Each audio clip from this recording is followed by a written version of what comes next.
Hello, thank you for submitting a video to Temple Tune Up. I've got a video where we're looking at a round off and a round off tuck. So we'll break those down, I'll give you some feedback, and then we'll look at some actionable things that you can do to move your skill going forward. Okay, so first of all, we'll just have a quick look at the skill. We'll start with just a round off. 5, 6, 7, 8, 1, 2, 3, 4, 5, 6. That. Great, okay. So we've got our round off there. Let's just rewind it back, and then we will have a look at what we've got. Okay, so I'm going to do it in slow time. Okay, good. So running off, quite a nice power steps there. Arms come up into the passe.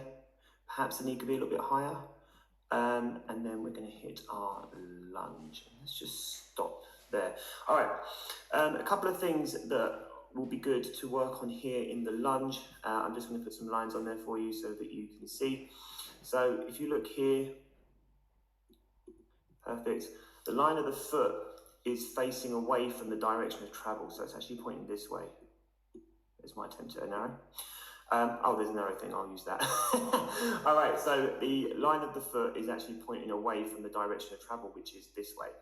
Okay, so in terms of what we're looking for here then, the hip is slightly open and we're going to be out of place, which means we're going to lose some power when we enter the round off.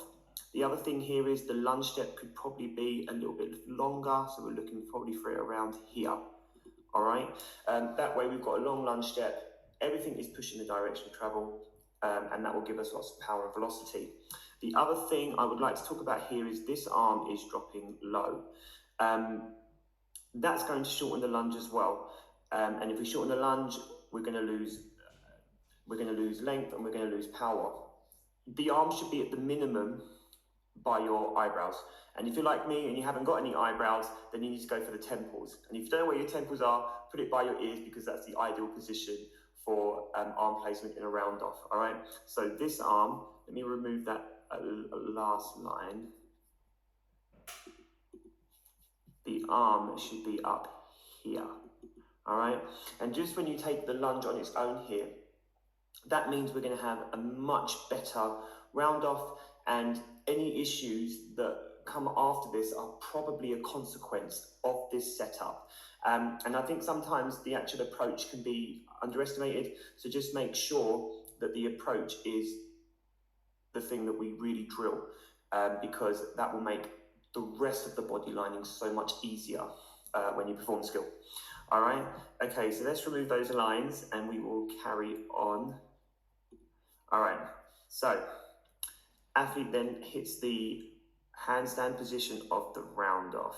All right, okay, so I quite like the attempt here with the hands for the athlete to try and create the old sort of T-shape, park the car in the garage.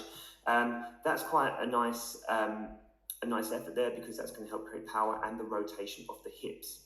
However, some of the things that we have here that are impacting that is that this body is arched, okay?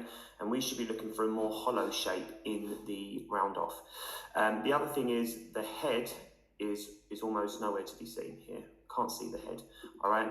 As a minimum, for the head, we should be able to see the head in the gap somewhere around here, because the athlete should be looking the direction of travel. Now, why is that important?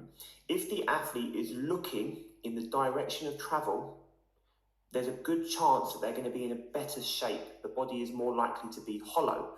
And if the body is hollow, that means that they are squeezing and engaging their core, their glutes, their bellies, their quads, everything, their hip flexors. That is where we need them to be tight, particularly if we're working with female athletes, because that's where their center of gravity is.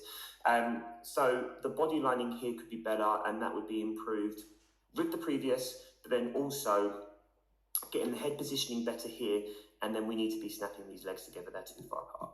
Okay, so that is the handstand part of the round off. Okay, let's clear those lines and then we'll carry on. All right, so now we're blocking out of the round off. I just wanted to talk about this as well. if the previous that I was speaking about were better controlled, I'm talking about the hollow, I'm talking about the head positioning, I'm talking about the legs, we are less likely to have this pike exit from the round off. All right, the pike exit means that when this athlete impacts the floor here, only this part of their body is going to be creating any kind of impact. All right, and that actually means, and this is the same for back handsprings, by the way, but this means that only the bottom half of her body weight and not the center of her gravity, so this is almost just sort of like from her quads down, is going to be what's creating the height. Okay, in an ideal world, I draw another line here. We want the athlete blocking out so well that their impact is like this. Okay, their head is going to be here, and as they are finishing their round off, sorry, I lost the screen for a second there. As they are finishing the round off, they are in a nice strong position that will then give them in a minute their set position. Okay, and the hands are low there because they should be framing the floor before they set.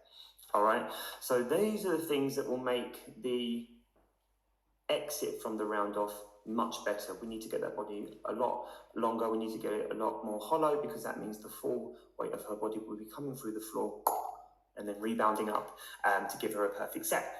All right, okay, let's clear those lines. All right, okay, so now we're looking at the rebound here.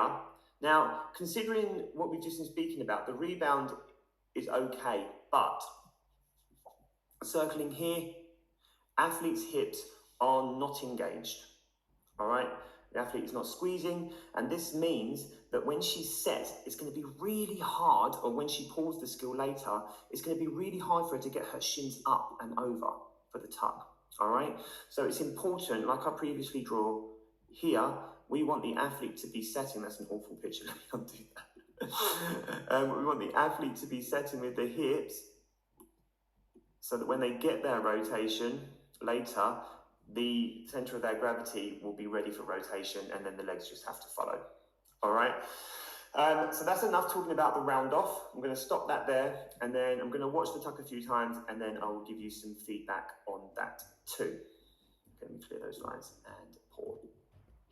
Okay, so I've watched the tuck video a few times and I've got some notes for feedback.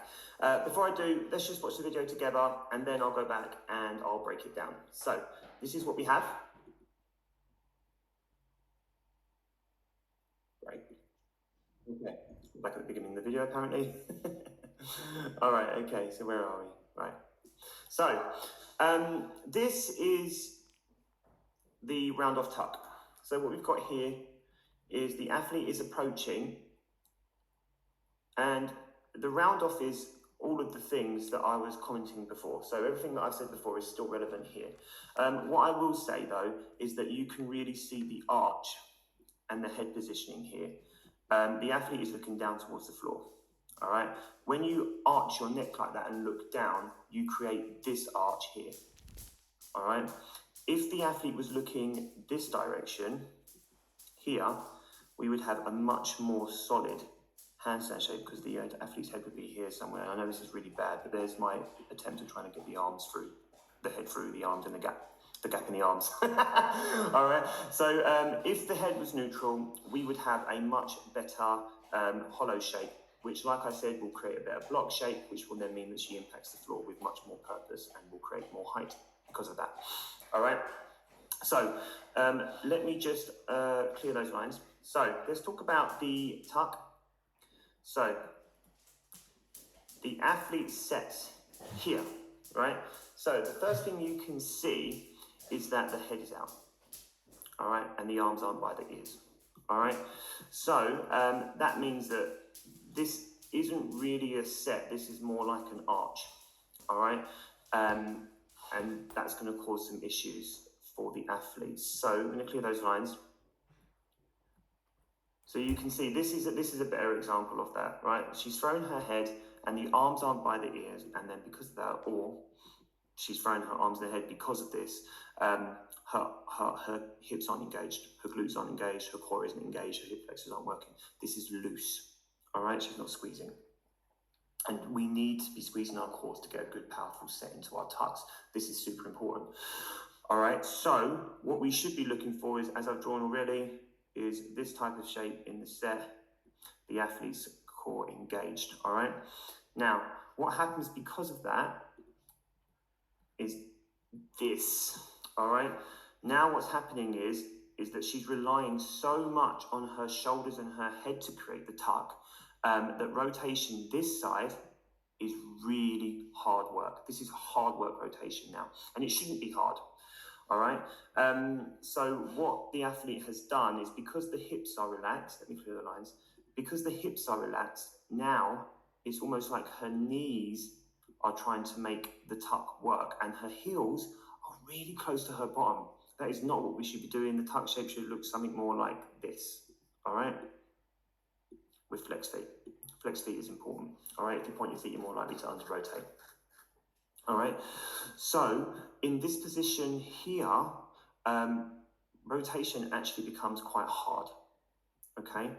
So let me clear the lines and then we will move along a little bit. Because of this, the athlete then almost has to revert to a standing tuck. All right, this is almost like a standing tuck position. All right, and actually tucks should, round off tucks or round off flick tucks, if the set is right, should be able to be performed open. And in an ideal world, that's how I would teach all of my tucks. So the fact that the athlete has to grab would indicate to me that there's not enough going on from the bottom part of the body when they initiate the skill. They're probably initiating with the knees, and actually we want to be initiating with the shins, because the shins bring everything else with them. Okay. All right. So it does, in fairness, improve. All right, the tuck shape does get better, but like I said, it still looks more like a standing tuck. And I think if the entrance parts were dealt with, this tuck would be much more successful, and I include the round off in that as well. The other thing with that then is, because of all of the things that I've just spoken about, the athlete isn't really anticipating the floor. If she was anticipating the floor, she'd be a little bit more stable in the landing, all right? But she's not. And part of the reason that she isn't anticipating the floor is because she can't really have the opportunity to see it, because everything is so fast on the way down, because it becomes really low. And if she had kept her head neutral, she would have almost gone up and down like a diver, and down. But because this is kind of snagging, because she's thrown her head, it's hard to know when she's landing. It doesn't, I mean, it's hard to tell from this video whether she's got her eyes closed or not. But I would also do some round off rebound drills where the athlete round offs and then sets and spots the floor on the way down. And that way they can get into the habit of, I need to frame the floor, I need to frame the floor. And I think they'll help her going forward. I think that's everything. So in this video then, we've talked about the round off and we've talked about the tuck. I think the round off is key to this. If I'm being honest, I think if we can tidy up some of the round off elements, I do think the tuck will be easier, and I include mainly the set in this. If the set is tidier and the athlete is better with the hips, then I think the tuck will be better, because they're going to be less inclined to throw their hip because they won't have the need to. The habit might have to be trained out, but the actual need for it will become less because the hips are doing the work. And then it will look, and then we can start maybe training for the open tuck rather than a round off tuck that looks more like a standing tuck, because they're having to grab to make the rotation happen. I hope that was useful, and I will also write up my notes. But thank you for this double tune up, and good luck. Let me know how it goes.